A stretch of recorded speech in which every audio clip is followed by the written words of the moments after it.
ഇതാര് ഖദീജയോ? ആ ചേച്ചി, ഇന്ന് പെരുന്നാളല്ലേ, അപ്പൊ ബിരിയാണി ഉണ്ടാക്കി വീട്ടില്. അപ്പൊ കുറച്ച് ചേച്ചിക്ക് തരാൻ വേണ്ടി വന്നതാ.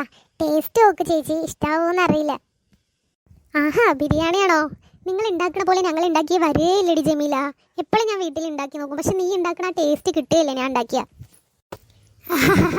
ആ കാര്യം ചേച്ചി പറഞ്ഞ നേരാ. നിങ്ങൾ ഉണ്ടാക്കുന്ന പോലത്തെ സദ്യ അത് ഞാൻ ഉണ്ടാക്കിയാലും വരേയില്ല. എത്ര തലകുത്തി മറിഞ്ഞാലും ചേച്ചി ഉണ്ടാക്കുന്ന ആ സദ്യന്റെ ടേസ്റ്റ് ഞാൻ ഉണ്ടാക്കിയ വരേയില്ല.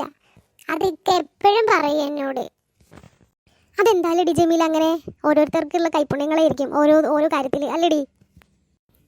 ആ അതെ അതെ, ഞങ്ങൾ പോയി എന്തായാലും ഭക്ഷണം കഴിക്കട്ടെ. കഴിച്ചിട്ടില്ല, കഴിക്കുന്നതിന് മുന്നേ ചേച്ചിക്ക് കൊണ്ടുവന്ന് തരാലോ എന്ന് വിചാരിച്ചു. അവിടേക്കും കുട്ടികളൊക്കെ കാത്തിരിക്കുന്നുണ്ടാവും എന്നെ. എന്തായാലും ചേച്ചി ഇത് ഏട്ടനോ മക്കൾക്കൊക്കെ കൊടുക്കൂ കേട്ടോ. ഈദ് മുബാറക്ക് പറയാൻ മറന്നടി ജമീല. ഈദ് മുബാറക്ക് കേട്ടോ. ഈദ് മുബാറക് ചേച്ചി.